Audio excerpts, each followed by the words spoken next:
Nunca olvidaré aquel martes de noviembre. Madrid se ahogaba bajo una lluvia pertinaz que golpeaba los cristales de mi despacho, como si quisiera advertirme de algo. 30 años trabajando en la misma notaría, y por primera vez decidí salir antes. Quizás fue instinto, quizás fue el destino jugando sus cartas. El caso es que llegué a casa cuando el reloj apenas marcaba las 4 de la tarde. El portal de nuestro edificio en Chamberí estaba silencioso, como siempre a esa hora. Subí por las escaleras en lugar del ascensor, algo que nunca hacía, pensando en sorprender a Pilar con unas entradas para aquel concierto de flamenco que tanto quería ver. 22 años de matrimonio y seguía buscando formas de hacerla sonreír. Al abrir la puerta, el silencio me pareció extraño. Pilar siempre tenía la radio encendida mientras trabajaba en sus traducciones. Dejé el maletín y el paraguas en el recibidor y avancé con sigilo, pensando que tal vez estuviera descansando. Fue entonces cuando escuché las risas. Venían del dormitorio, nuestra habitación. Risas y murmullos. La voz de mi esposa y otra voz, grave, masculina, que no reconocí.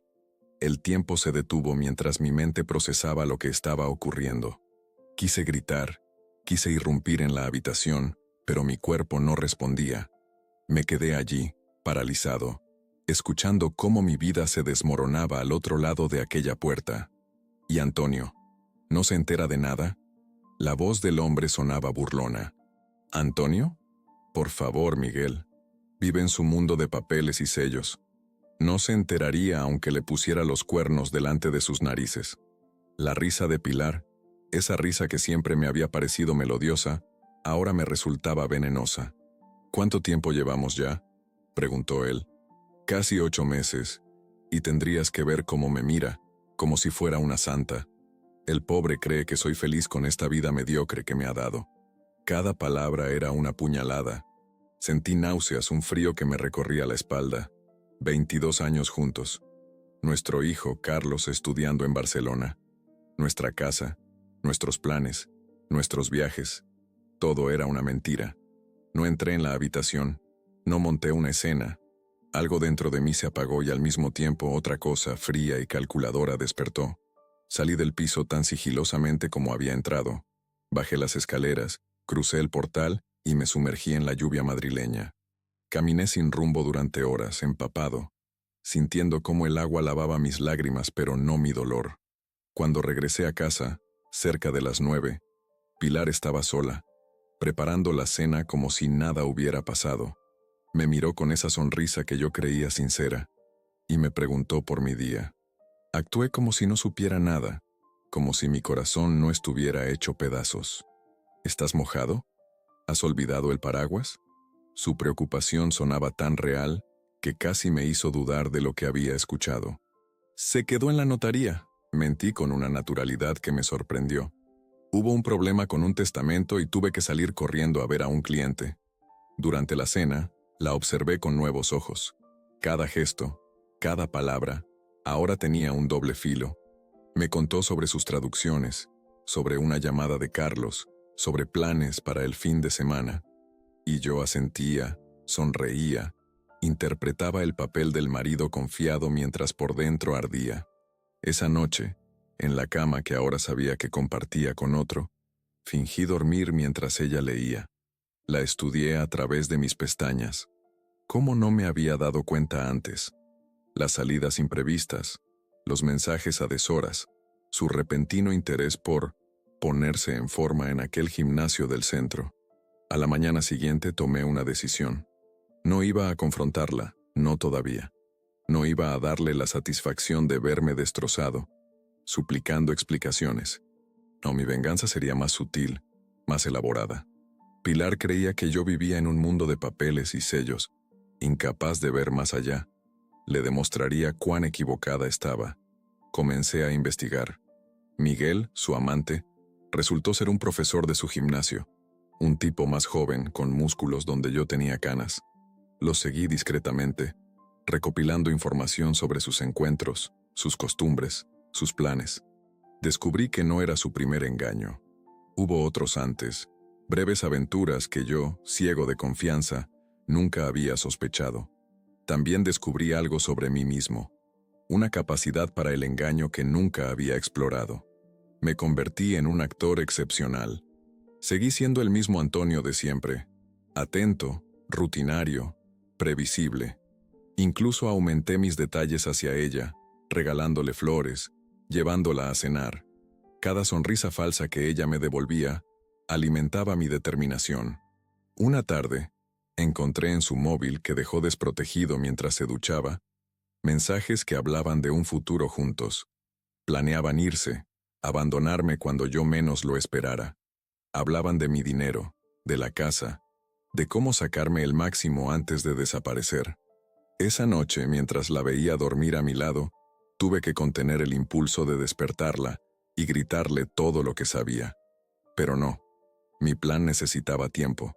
El dolor se había transformado en algo frío, metódico. Ya no era el Antonio ingenuo de antes. Me había convertido en alguien nuevo, alguien capaz de planear una venganza que ella jamás olvidaría. Mientras Madrid se sumía en el invierno, yo preparaba mi primavera. Una primavera que florecería con las semillas de su propia traición. El engaño tiene su propio aroma. Durante los meses siguientes, aprendí a reconocerlo en la ropa de Pilar, en sus excusas cada vez más elaboradas, en su forma de evitar mi mirada durante nuestras conversaciones. Diciembre dio paso a enero, y Madrid se cubrió con un manto de frío que parecía imitar el hielo que crecía en mi interior. Mi rutina adquirió una doble vida.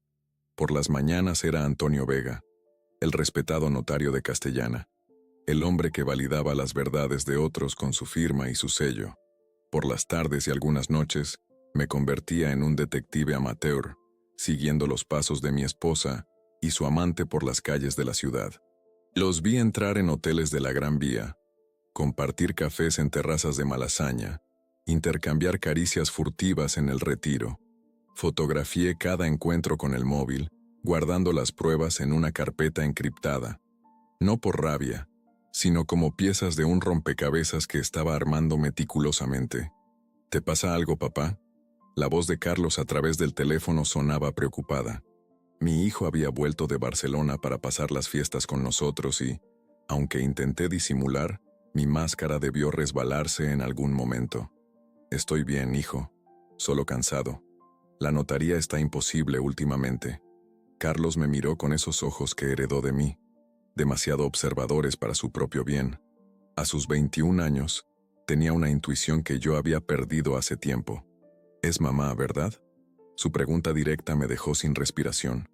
«La he visto, papá». Los mensajes en su teléfono cuando me pidió que le buscara un número. La forma en que se escabulle para hablar con alguien. No soy idiota. En ese momento, sentado en la cafetería cerca de la universidad donde Carlos estudiaba durante su visita a Madrid, algo se rompió dentro de mí. No pude mantener la fachada. Le conté todo, desde aquel día de lluvia hasta mis descubrimientos posteriores. Mi hijo me escuchó en silencio, sus nudillos blancos alrededor de su taza de café. «¿Por qué no la has confrontado?», preguntó finalmente. «Porque quiero que pague por lo que ha hecho. No con gritos o con un divorcio apresurado. Quiero que sienta lo que es perderlo todo como yo lo he sentido». Carlos asintió, comprendiendo. No me juzgó, no intentó disuadirme. En su mirada vi reflejada la misma determinación que ahora me consumía. «¿Puedo ayudarte?». La pregunta me sorprendió. No quería involucrar a mi hijo en algo así, pero su apoyo significaba más de lo que podía expresar. Finalmente negué con la cabeza. «Esto es algo que debo hacer solo, Carlos. Pero gracias por no odiarme por ello. Nunca podría odiarte, papá. Ella es la que ha traicionado a esta familia». Cuando Carlos regresó a Barcelona después de las fiestas, me sentí más solo que nunca en aquella casa que una vez consideré un hogar. Pilar seguía interpretando su papel de esposa devota, preguntándome por mi día, preparando mis platos favoritos, incluso sugiriendo un viaje a Sevilla para reencontrarnos.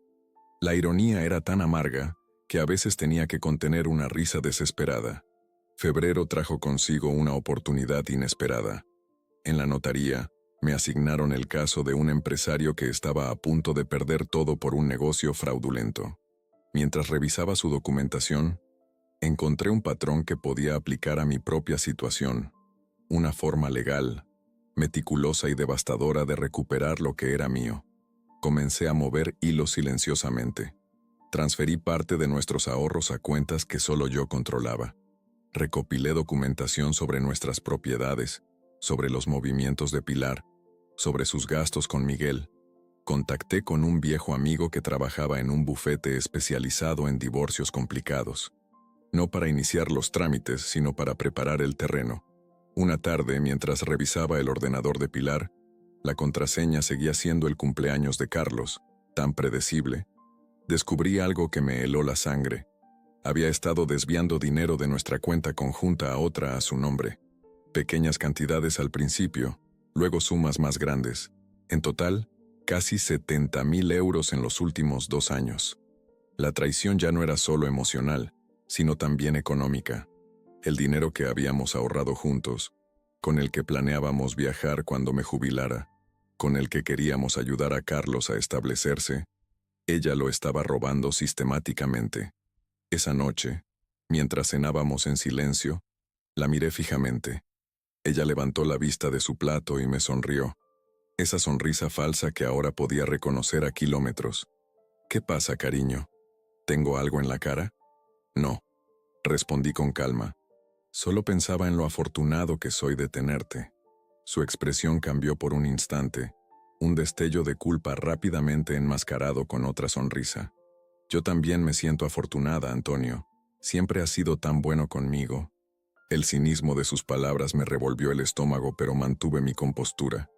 Pronto, muy pronto, esa máscara que llevaba puesta se rompería en 1000 pedazos.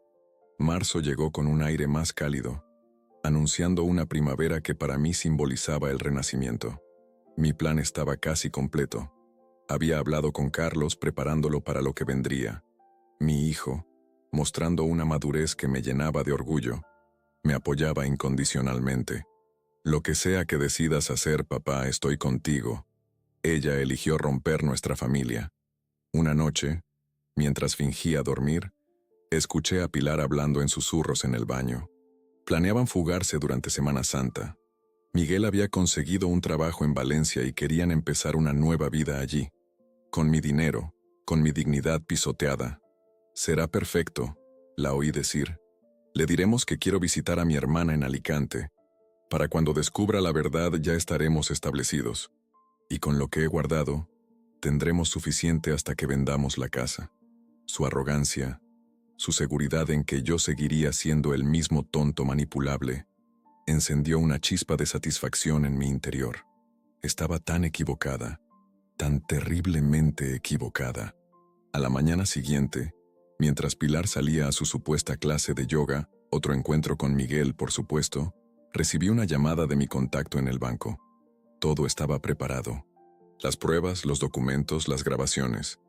Mi venganza ya no era un sueño lejano, sino una realidad inminente. Me miré en el espejo del recibidor antes de salir hacia la notaría. El hombre que me devolvía la mirada no era el Antonio de hace unos meses. Era alguien más fuerte, más decidido. Alguien que no permitiría que una traición quedara impune. 3 días después, durante una cena aparentemente normal, le propuse a Pilar aquel viaje a Sevilla que ella había sugerido meses atrás. ¿En serio? Su sorpresa era genuina. Pensé que lo habías olvidado con tanto trabajo. ¿Cómo podría olvidar algo importante para nosotros? He reservado en el Alfonso XIII, como en nuestra luna de miel, ¿recuerdas? Vi el pánico cruzar fugazmente por sus ojos. El viaje interferiría con sus planes con Miguel, pero también vislumbré el cálculo en su mirada. Quizás podría sacarme algo más antes de abandonarme. Me encantaría, Antonio. Será maravilloso volver allí. Su sonrisa no llegaba a sus ojos, pero yo correspondí con una que tampoco llegaba a los míos.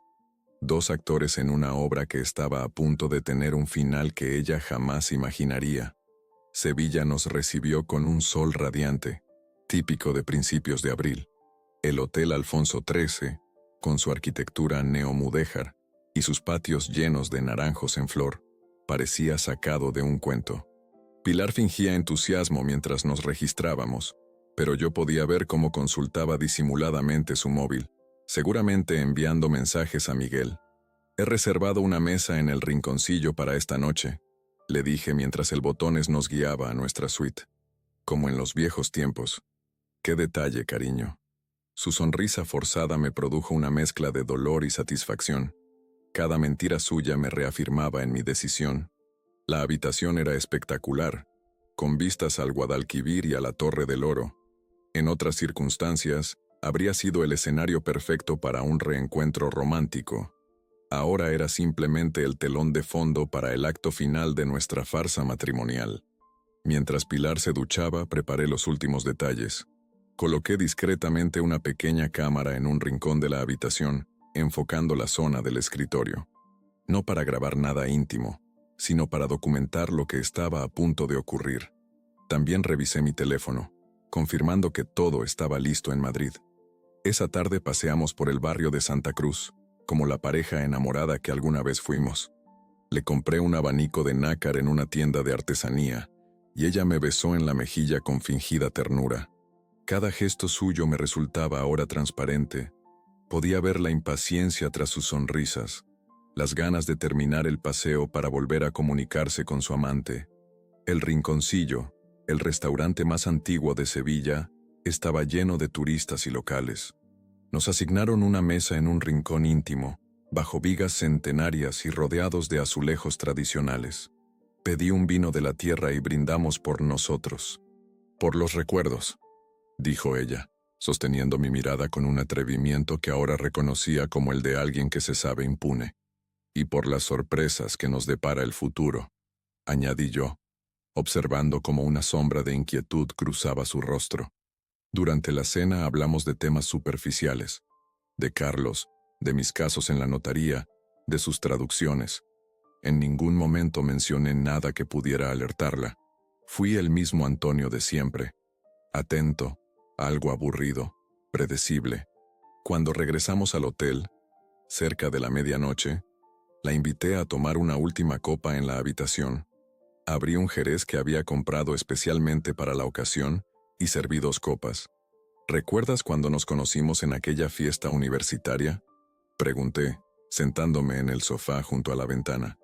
Tú estudiabas filología y yo derecho. Pensé que jamás te fijarías en alguien tan serio como yo. Pilar sonrió con nostalgia, quizás el único gesto sincero de la noche. Eras diferente entonces. Tenías sueños, pasión. No eras solo el notario metódico en que te convertiste. Sus palabras me dolieron más de lo que esperaba. Había verdad en ellas, pero también injusticia. Mi vida había sido construida alrededor de darle estabilidad, de construir un futuro para nuestra familia.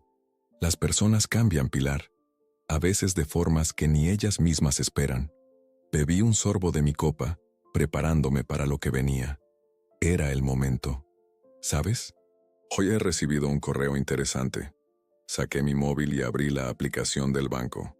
Al parecer, ha habido movimientos extraños en nuestra cuenta conjunta.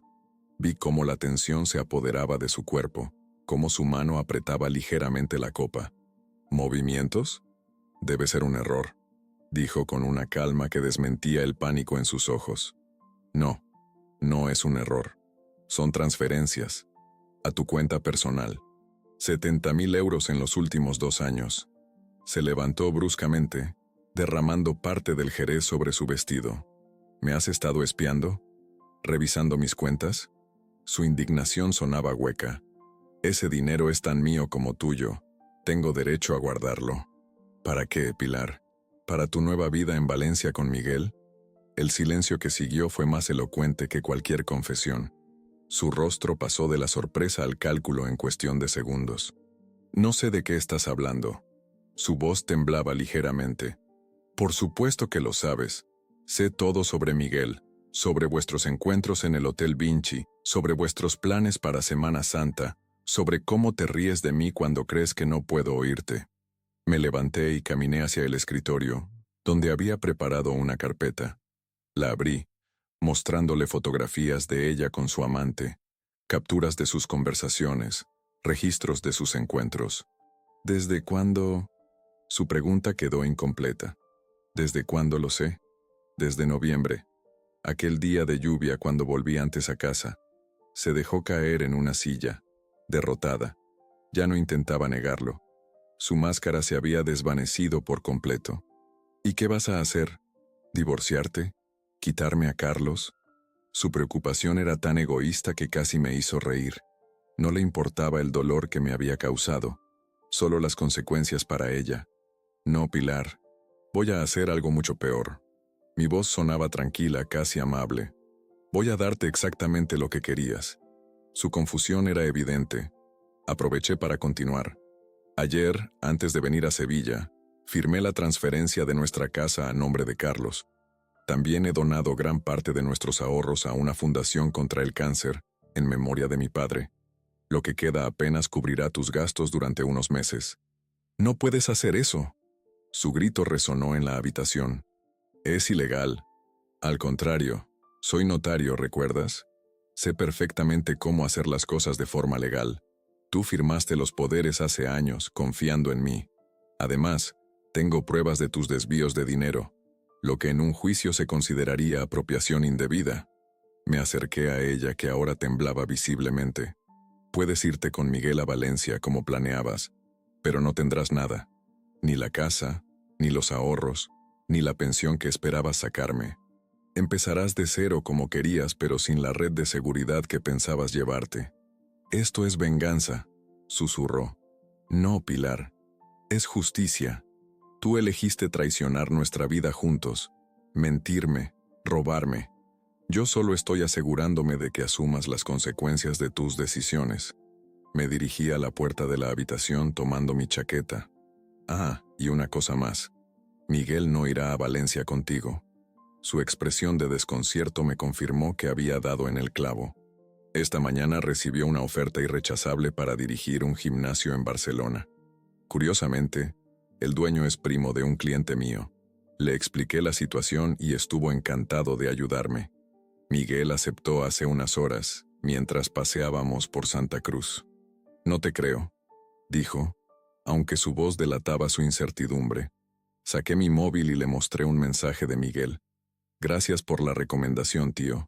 Barcelona será un nuevo comienzo. No sé cómo agradecértelo». Le hice creer que eras tú quien me había hablado de él, de su talento como entrenador, que querías ayudarle a progresar aunque eso significara que se alejara. Le dije que te sentías culpable por lo vuestro y que esta era tu forma de compensar. Pilar me miraba atónita, incapaz de procesar cómo su plan perfecto se había desmoronado en minutos. «Puedes quedarte en esta suite hasta el domingo. Está pagada. Yo volveré a Madrid esta noche. Cuando regreses encontrarás tus cosas en casa de tu hermana. Ya he hablado con ella también». Abrí la puerta de la habitación, pero antes de salir, me giré una última vez. Carlos lo sabe todo, por cierto. Fue él quien me ayudó a recopilar parte de la información. Dice que no quiere volver a verte hasta que estés preparada para pedir perdón sinceramente. Sus sollozos comenzaron cuando cerré la puerta tras de mí. No sentí alegría, ni siquiera satisfacción. Solo un extraño vacío que poco a poco empezaba a llenarse con la sensación de haber recuperado mi dignidad.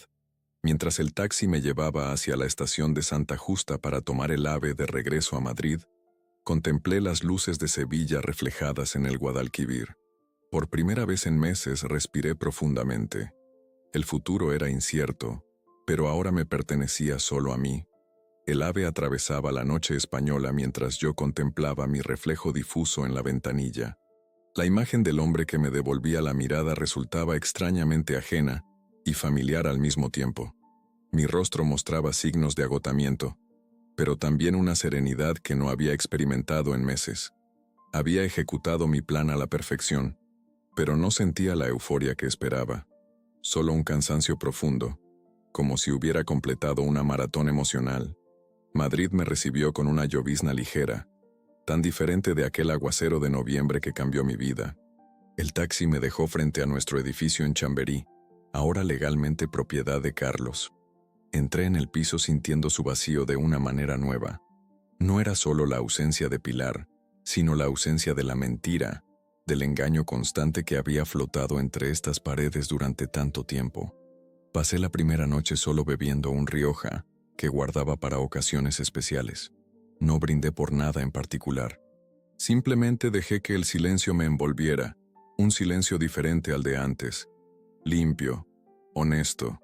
Dormí en el sofá, incapaz de enfrentarme a la cama matrimonial. A la mañana siguiente, me sorprendí levantándome con una energía renovada. Abrí todas las ventanas para que el aire fresco de abril barriera los últimos vestigios de nuestra farsa compartida. Luego, llamé a Carlos. «Ya está hecho», le dije cuando respondió. «¿Cómo te sientes?» Su voz sonaba preocupada, como si me hubiera quitado una mochila llena de piedras. Vacío, pero ligero. ¿Ha llamado mamá? No todavía, pero lo hará. Cuando se dé cuenta de que no tiene a dónde ir, lo hará. Efectivamente, la llamada de Pilar llegó esa misma tarde. Su voz oscilaba entre la rabia y el llanto, entre las acusaciones y las súplicas. «¿Cómo has podido hacerme esto, Antonio? 22 años juntos, y me dejas en la calle». «No te he dejado en la calle, Pilar. Tu hermana te espera con tus cosas. Y tienes tus propios ahorros, los que sacaste de nuestra cuenta». Mi tono era neutro, casi profesional. «En cuanto a los 22 años juntos, fuiste tú quien decidió que no valían nada. Fue un error, un momento de debilidad. Miguel no significa nada. Un momento de debilidad que duró 8 meses. Y según tus propias palabras, no era el primero». El silencio al otro lado de la línea me confirmó lo que ya sabía. Sus lágrimas eran por lo que había perdido, no por el daño que había causado. «Podemos arreglarlo», insistió con una voz que alguna vez me habría quebrado el corazón. «Por favor, Antonio, por Carlos, no metas a nuestro hijo en esto. Él tomó su propia decisión cuando descubrió lo que hacías, y yo tomé la mía. No hay vuelta atrás, Pilar». Colgué sintiendo una extraña paz. No había gritado, no había recriminado, no hacía falta. La verdad, expuesta a la luz, hablaba por sí misma. Los días siguientes fueron un ejercicio de redescubrimiento. Cambié los muebles de sitio. Tiré fotografías que ya no significaban nada. Llené la nevera con alimentos que a mí me gustaban y que Pilar siempre había rechazado. Pequeños actos de apropiación de un espacio que ahora era exclusivamente mío. Ramón, mi compañero en la notaría, fue el primero en notar el cambio en mí. «Pareces diferente», me dijo mientras revisábamos unos documentos. «Más presente». Le conté todo durante una comida que se alargó hasta media tarde. Su incredulidad inicial se transformó en una mezcla de admiración y preocupación. «Nunca pensé que fueras capaz de algo así, Antonio. Siempre te vi como el hombre más honesto y directo del mundo». «Yo tampoco lo creía», admití. «Pero supongo que todos tenemos recursos que desconocemos hasta que los necesitamos». «¿Y ahora qué? ¿Volverás a confiar en alguien?». La pregunta me pilló desprevenido. No había pensado en el futuro más allá de mi venganza. ¿Sería capaz de volver a abrirme a otra persona? ¿De arriesgarme a ser vulnerable otra vez? «No lo sé», respondí honestamente. «Por ahora estoy aprendiendo a estar conmigo mismo». Mayo trajo consigo una sucesión de cambios. Carlos volvió a Madrid para pasar un fin de semana conmigo. Cocinamos juntos, vimos películas antiguas, hablamos durante horas como no lo habíamos hecho en años. No mencionamos a Pilar hasta la última noche. «Ha intentado contactar conmigo», me dijo mientras compartíamos la última botella de vino. «Muchos mensajes, muchas llamadas. ¿Has respondido?». «Solo una vez. Le dije que necesitaba tiempo, que quizás en el futuro podríamos hablar, pero no ahora». Asentí, respetando su decisión. A pesar de todo, seguía siendo su madre. «¿Sabes qué es lo más triste, papá? Que durante años creí que eras tú el que estaba ausente, siempre trabajando, siempre en tu mundo de papeles. Pero ahora me doy cuenta de que eras el único que realmente estaba presente, que realmente se preocupaba por nosotros como familia». Sus palabras me conmovieron profundamente. Durante tanto tiempo había dudado de mí mismo como padre, temiendo ser demasiado estricto, demasiado tradicional. Ahora mi hijo me veía con nuevos ojos, y yo también comenzaba a verme diferente. A finales de mes, recibí una notificación del banco. Pilar había intentado acceder a una de nuestras antiguas cuentas conjuntas. Ya no tenía autorización, por supuesto, Ese mismo día, me llegó un correo electrónico suyo. Necesito hablar contigo en persona. Por favor, Antonio. No tengo a dónde ir. Miguel ha desaparecido completamente de mi vida y mi hermana dice que no puedo quedarme más tiempo con ella. Te lo suplico. No respondí inmediatamente. Una parte de mí, la que todavía recordaba al hombre que había sido, quería ayudarla. Otra parte, la que había nacido de la traición, se mantenía fría y distante. Finalmente, tras consultarlo con Carlos, accedí a verla en una cafetería cerca de la notaría, un terreno neutral. Cuando llegó, apenas la reconocí. La elegante y segura Pilar había dado paso a una mujer ojerosa, con el pelo descuidado y la ropa arrugada. Se sentó frente a mí con la mirada baja, como si no se atreviera a enfrentarme directamente. «Gracias por venir», susurró. Tú dirás. Mi tono no era hostil, pero tampoco cálido. Lo he perdido todo, Antonio. Miguel me dejó tirada en cuanto consiguió ese trabajo en Barcelona. Dice que es una oportunidad demasiado buena para rechazarla, que empezar conmigo solo le traería problemas. No dije nada. No hacía falta. Sabía perfectamente lo que había ocurrido. Mi hermana no me soporta más. Dice que estoy deprimida y que su casa no es un hotel. No tengo dinero, no tengo trabajo. No tengo nada. Suspiró profundamente antes de continuar. Sé que no tengo derecho a pedirte nada. Lo que hice es imperdonable. Pero por favor, Antonio, necesito ayuda. Solo hasta que encuentre algo, hasta que pueda ponerme en pie. La miré largamente. No sentía odio, ni siquiera resentimiento. Solo una especie de compasión distante, como la que se puede sentir por un personaje trágico en una novela. Te conseguiré un apartamento, dije finalmente. Pequeño, en Carabanchel. Y te ayudaré económicamente durante 6 meses. Después de eso, estarás por tu cuenta. Sus ojos se llenaron de lágrimas, esta vez sinceras. ¿Por qué harías eso por mí? Después de todo lo que te hice, no lo hago por ti, Pilar. Lo hago por mí, para poder mirarme al espejo cada mañana y reconocer al hombre que veo. Mi venganza ya está completa. No necesito verte sufrir más. Gracias, murmuró. No sé qué decir. No hace falta que digas nada. Firmaremos un acuerdo legal mañana en la notaría. Todo quedará claro y por escrito. Cuando nos despedimos, no hubo abrazos ni lágrimas. Solo 2 personas que una vez compartieron una vida y ahora eran poco más que extraños. Al verla alejarse entre la multitud madrileña, sentí que cerraba un capítulo de mi vida. La historia de Pilar y Antonio había terminado, pero la mía continuaba. Esa noche, por primera vez desde el día de la lluvia, dormí en nuestra antigua cama matrimonial. Ya no era nuestra, sino mía, y mientras me sumergía en un sueño tranquilo, comprendí que mi verdadera venganza no había sido destruir a Pilar, sino liberarme de la prisión de mentiras en la que ambos habíamos vivido. El verano madrileño llegó con su habitual intensidad, convirtiendo las calles en hornos y las tardes en largas siestas obligadas. Junio marcó el inicio de una rutina nueva, una vida que iba construyendo día a día, como quien levanta una casa ladrillo a ladrillo, con paciencia y atención a los detalles. La notaría seguía siendo mi ancla, el lugar donde mi identidad profesional permanecía intacta. Pero fuera de esas paredes comencé a explorar facetas de mí mismo que habían quedado sepultadas bajo años de matrimonio. Retomé la lectura de novelas que había abandonado. Me apunté a un curso de fotografía en el Círculo de Bellas Artes, e incluso me atreví con clases de cocina italiana, algo que Pilar siempre había rechazado con un «eso es demasiado complicado para nosotros». Carlos venía a cenar cada 2 semanas, ahora que había terminado sus estudios y trabajaba en un bufete de abogados en Madrid. Esas cenas se convirtieron en un ritual que ambos esperábamos con ilusión. A veces cocinaba yo, experimentando con recetas nuevas.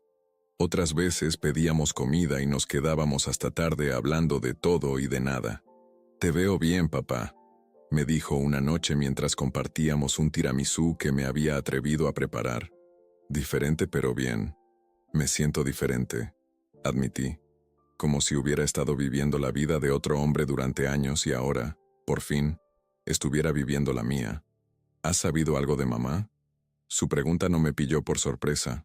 Carlos mantenía un contacto mínimo pero constante con Pilar. Almuerzos ocasionales, llamadas cortas.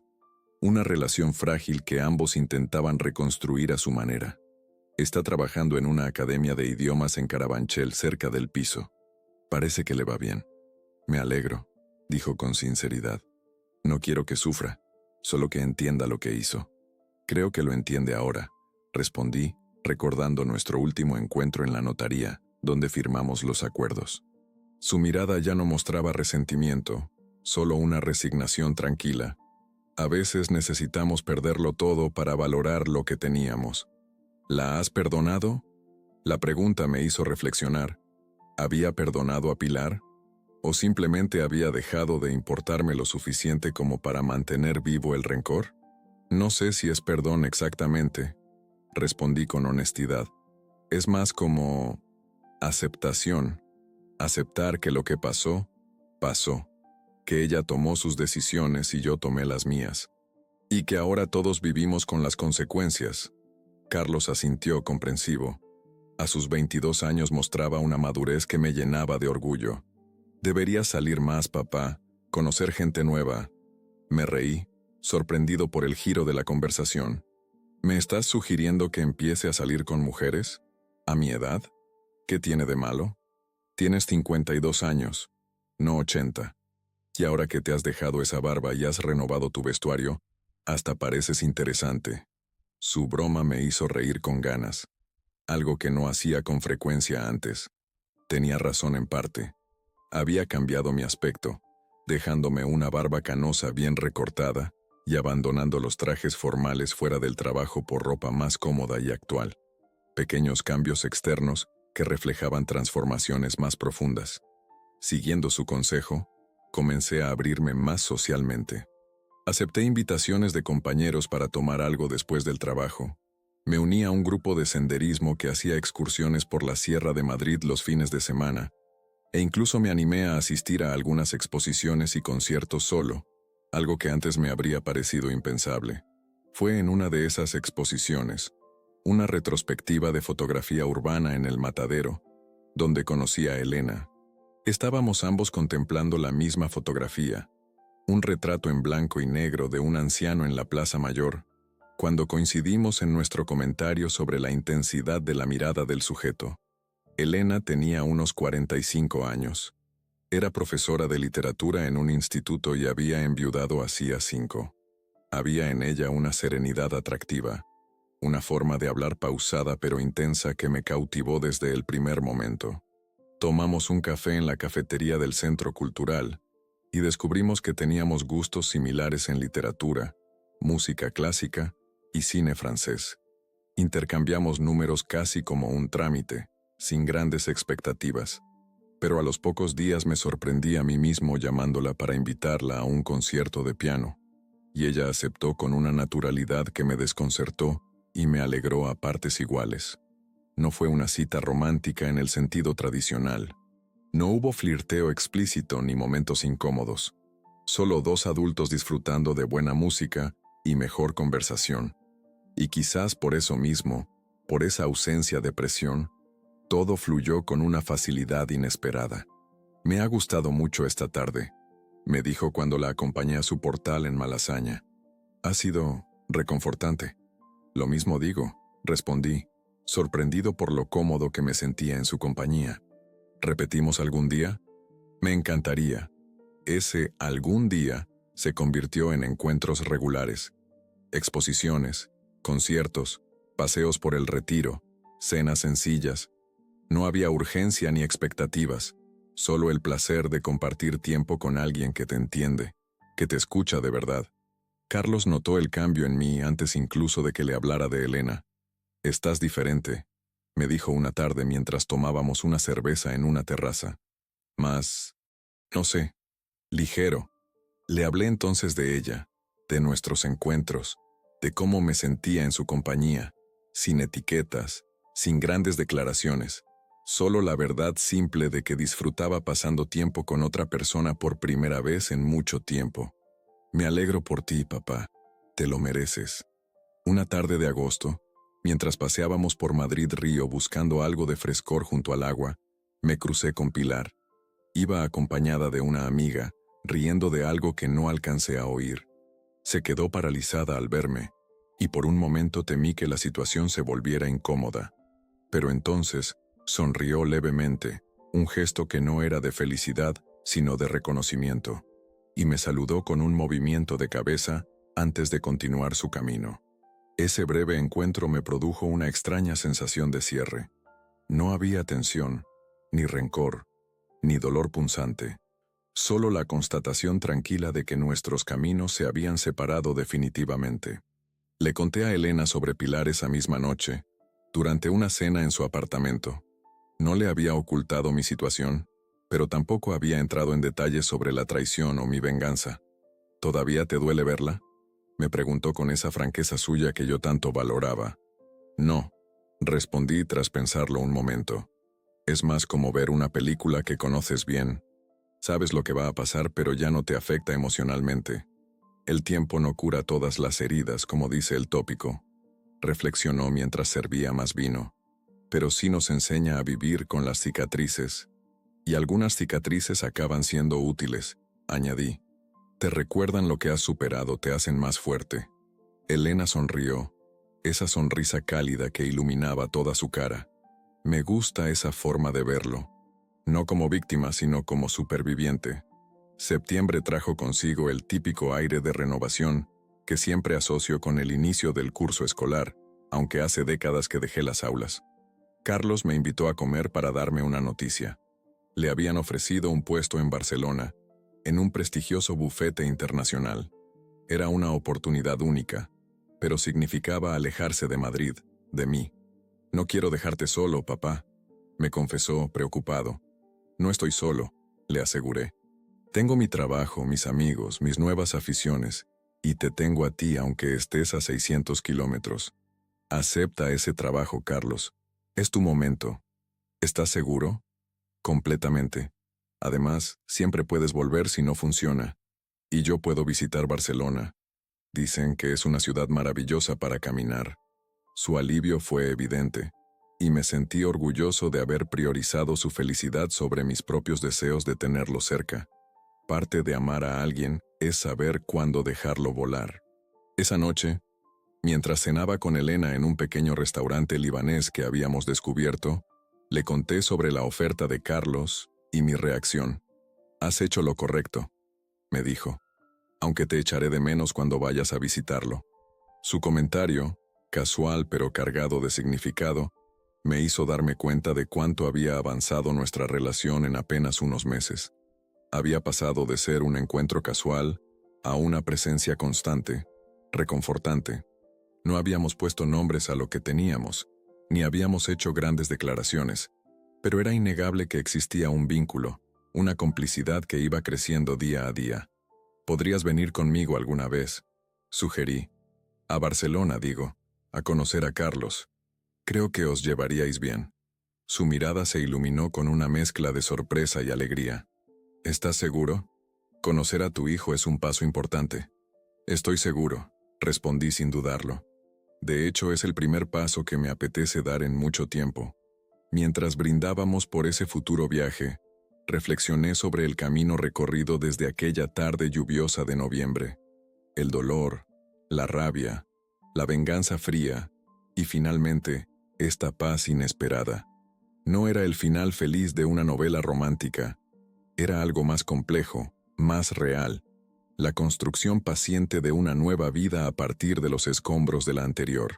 La traición de Pilar me había destruido, sí, pero de esas ruinas había surgido un hombre nuevo. Un hombre que ya no vivía para complacer a otros, que había aprendido a valorarse a sí mismo. Un hombre que había descubierto que, a veces, el mayor acto de amor propio es permitirse comenzar de nuevo. Un año después de aquel viaje a Sevilla, Madrid se vestía nuevamente con los colores de la primavera. Los almendros del Retiro florecían con ese optimismo natural que siempre me ha maravillado, esa capacidad de renovarse año tras año sin importar lo duro que haya sido el invierno. Mi vida había encontrado un equilibrio que nunca creí posible después de la traición. La notaría seguía siendo mi base profesional, pero ya no era el centro absoluto de mi existencia. Mis clases de fotografía habían pasado de ser un pasatiempo a una pasión, y mis fines de semana ahora se dividían entre escapadas a la sierra con el grupo de senderismo y tardes tranquilas con Elena, compartiendo libros, películas y conversaciones que parecían no tener fin. Carlos se había adaptado perfectamente a Barcelona. Hablábamos por videollamada cada semana y había viajado a verlo en 3 ocasiones. En la última, Elena me acompañó.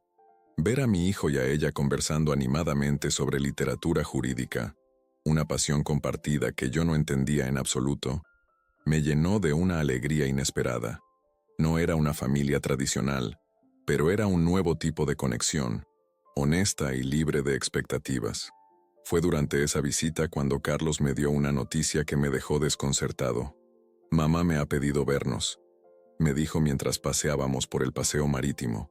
Elena se había quedado en la cafetería, dándonos espacio para hablar. Está en Barcelona desde hace un mes. Ha conseguido trabajo como traductora en una editorial. Sentí una punzada de sorpresa, pero no de dolor.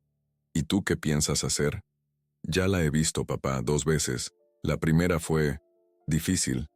Muchos silencios incómodos, muchas cosas no dichas. La segunda fue mejor. Está cambiada, más... Buscó la palabra adecuada.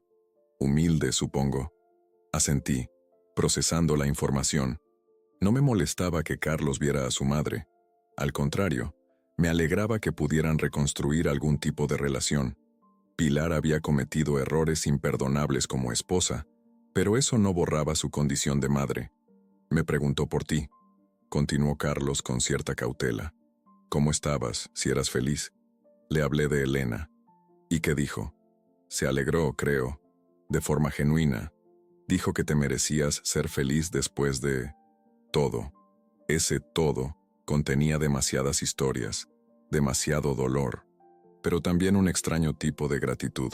Si Pilar no hubiera hecho lo que hizo, yo seguiría atrapado en una vida que no era realmente mía. También me dio esto para ti. Carlos sacó un sobre del bolsillo de su chaqueta. Me pidió que te lo entregara solo si creía que estabas preparado para leerlo. Y creo que lo estás. Tomé el sobre con cautela. No tenía nada escrito por fuera, solo un sello con mi nombre impreso. Lo guardé en mi chaqueta, no preparado para abrirlo todavía. Gracias, hijo. Esa noche en la habitación del hotel mientras Elena dormía, abrí finalmente la carta. La caligrafía elegante de Pilar, esa que siempre había admirado, llenaba 2 páginas con párrafos apretados pero ordenados. Querido Antonio, te escribo esta carta sin esperar respuesta. No la merezco. Solo necesito que sepas algunas cosas que no he sido capaz de decirte en persona. Primero, quiero pedirte perdón. No por formalidad ni para sentirme mejor, sino porque realmente lamento el daño que te causé. Fui cruel, egoísta y desagradecida. Destruí lo que construimos juntos por una fantasía que resultó ser exactamente eso, una ilusión vacía. Durante mucho tiempo te culpé a ti por mi infelicidad. Decía que te habías vuelto aburrido, previsible, obsesionado con tu trabajo. Pero la verdad es que yo no sabía valorar la seguridad y la estabilidad que me dabas. Confundí la rutina con la falta de amor, cuando en realidad era todo lo contrario. Era un amor tan sólido que podía parecer invisible. Lo que hiciste en Sevilla fue devastador para mí, pero también la lección más importante de mi vida. Me quitaste todo lo material, sí, pero me devolviste algo que había perdido hace mucho: la capacidad de ver mis propios errores, de asumir las consecuencias de mis actos. Estos meses he tenido que reinventarme completamente. Vivir en un piso pequeño, contar cada euro, trabajar en empleos que antes habría considerado indignos. Y sorprendentemente, he sido más auténticamente feliz que en todos esos años de comodidad basada en mentiras. Carlos me ha contado sobre Elena. Me alegro sinceramente. Siempre fuiste un buen hombre, Antonio. Mereces a alguien que te valore como yo no supe hacerlo. No busco tu perdón ni tu amistad. Solo quería que supieras que tu venganza funcionó de una manera que quizás no esperabas. Me ayudó a encontrarme a mí misma entre los escombros de lo que destruí. Te deseo lo mejor. Siempre. Pilar. Doblé la carta y la guardé nuevamente en el sobre. No sentí la necesidad de llorar ni de arrugarla con rabia. Solo una extraña sensación de cierre, como cuando se completa un círculo que ha estado abierto demasiado tiempo. A la mañana siguiente, mientras desayunábamos en la terraza del hotel con vistas a la Sagrada Familia, le conté a Elena sobre la carta. «¿Cómo te sientes?», me preguntó, tomando mi mano sobre la mesa. «En paz», respondí sinceramente, como si un capítulo que quedó mal cerrado finalmente encontrara su final adecuado. «¿Le responderás?», lo pensé un momento. «No creo. No hace falta. Ambos hemos dicho lo que necesitábamos decir». Elena asintió, comprendiendo. Era una de las cualidades que más valoraba en ella. Su capacidad para entender los silencios, para no forzar explicaciones cuando no eran necesarias.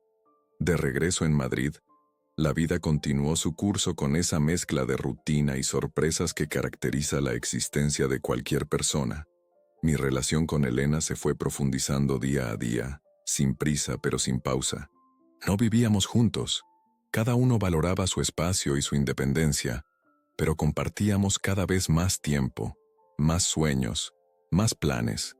Una tarde de domingo, mientras ordenaba viejos documentos en el despacho que había montado en la habitación que antes ocupaba Carlos, encontré una fotografía de mi boda con Pilar. Nos mostraba jóvenes, sonrientes, llenos de esperanza por un futuro que imaginábamos perfecto. Por primera vez, pude mirarla sin dolor, sin resentimiento.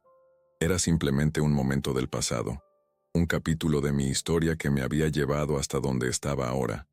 En ese instante comprendí algo fundamental. Mi venganza hacia Pilar, aunque satisfactoria en su momento, no había sido el punto de inflexión real de mi vida. El verdadero cambio había llegado después, cuando decidí reconstruirme, cuando elegí no dejar que la traición definiera quién era yo. Guardé la fotografía en una caja junto con otros recuerdos del pasado, no para ocultarla, sino para archivarla adecuadamente, como parte de una historia que ya no necesitaba revisitar constantemente. Esa noche, mientras cenaba con Elena en mi apartamento, le propuse algo que llevaba tiempo rondando mi mente. «He estado pensando en jubilarme anticipadamente», le dije mientras servía más vino. «No completamente. Seguiría como asesor en la notaría algunos días. Pero me gustaría tener más tiempo para la fotografía, para viajar, para vivir». «Me parece una idea maravillosa», respondió con esa sonrisa que iluminaba sus ojos. «La vida es demasiado corta para pasarla haciendo solo lo que se supone que debemos hacer. También he pensado», dudé un momento, «que podríamos buscar un lugar para los dos. No necesariamente para vivir juntos todo el tiempo, si no estás preparada, pero un espacio que sea nuestro, no solo mío o tuyo». Elena me miró largamente, con una intensidad que me hizo contener la respiración. «Llevo semanas queriendo proponerte algo similar», confesó finalmente. «Pero temía que fuera demasiado pronto, que te sintieras presionado. ¿Eso es un sí?». «Es un, me encantaría explorar esa posibilidad contigo», respondió, tomando mi mano. 2 meses después encontramos un piso en Argüelles, amplio y luminoso, con una terraza que daba a la casa de campo. Era lo suficientemente grande para que cada uno tuviera su espacio, pero acogedor para compartir nuestra vida diaria. Carlos vino a visitarnos para la inauguración, trayendo una botella de cava catalán y un juego de llaves de su propio apartamento en Barcelona para nosotros. «Para cuando queráis escaparos a la costa», nos dijo con una sonrisa. La vida, que me había parecido acabada aquella tarde lluviosa de noviembre, se extendía ahora ante mí como un lienzo en blanco, lleno de posibilidades. No era perfecto, por supuesto. Había días difíciles, momentos de duda, pequeños fantasmas del pasado que aparecían cuando menos los esperaba. Pero había aprendido a convivir con ellos, a integrarlos como parte de quien soy. 1 año y medio después de recibir la carta de Pilar, supe por Carlos que había regresado a Madrid. Había ascendido en la editorial y le habían ofrecido un puesto en la sede central. No sentí inquietud ante la noticia, solo una curiosa sensación de que el círculo seguía completándose. La vi por casualidad una tarde en el Corte Inglés de Callao. Estaba en la sección de libros, hojeando las novedades. Parecía tranquila, centrada, diferente a la mujer rota que había dejado en Sevilla, pero también distinta a la Pilar que había sido mi esposa durante tantos años. Llevaba el pelo más corto, vestía de forma más sencilla pero elegante, y algo en su postura sugería una confianza que nacía del interior, no de la apariencia. Podría haberme ido sin que me viera. Era lo más fácil, lo más cómodo, pero en lugar de eso me acerqué. «Hola, Pilar». Se giró sorprendida. Por un instante vi alarma en sus ojos, pero rápidamente dio paso a una sonrisa cautelosa. «Antonio, qué sorpresa. ¿Carlos me dijo que habías vuelto a Madrid?». Asintió, cerrando el libro que tenía en las manos. «Hace un par de meses. La editorial me ofreció un buen puesto aquí. Me alegro por ti». Y lo decía en serio. Ya no había espacio en mi corazón para desearle mal. «Gracias», respondió, y después de una pausa añadió. «¿Leíste mi carta?». No era una pregunta, sino una constatación. «Sí, gracias por escribirla». Nos quedamos en silencio un momento, no incómodo, sino contemplativo. Dos personas que habían compartido una vida y ahora eran apenas conocidos cordiales. «He oído que estás con alguien», dijo finalmente. «Que eres feliz». «Lo soy», confirmé. «Más de lo que creí posible después de todo». Ella asintió, comprendiendo todo lo que ese todo significaba. «Te lo mereces, Antonio. Siempre fuiste mejor persona que yo».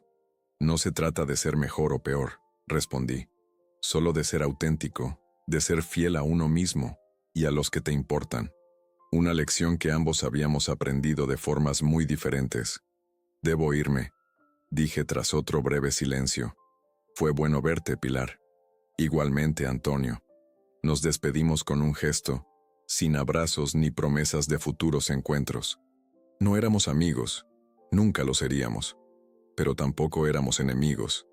Éramos simplemente dos personas cuyas vidas se habían entrelazado profundamente y luego separado, dejando cicatrices pero también aprendizajes. Mientras salía a la Gran Vía, bajo el sol primaveral de Madrid, sentí una ligereza que no tenía nada que ver con el olvido. No había olvidado el dolor, la traición, la venganza. Los recordaba claramente, pero ya no me definían, no controlaban mis emociones ni mis decisiones. Eran simplemente eventos en el mapa de mi vida, no el territorio completo. Esa noche, cuando Elena me preguntó por mi día, le conté sobre el encuentro con Pilar. «¿Y cómo te sientes?», preguntó, con esa intuición suya que siempre parecía llegar al núcleo de las cosas. «Redimido», respondí tras pensarlo, no por haberla perdonado a ella, sino por haberme perdonado a mí mismo, por todo el tiempo que pasé intentando ser quien ella quería, en lugar de descubrir quién era yo realmente. Elena me abrazó en silencio, entendiendo como siempre lo que necesitaba sin que tuviera que explicarlo. La venganza me había dado satisfacción, pero el verdadero triunfo había sido encontrar el camino de regreso a mí mismo. Y esa era una victoria que nadie podría arrebatarme jamás.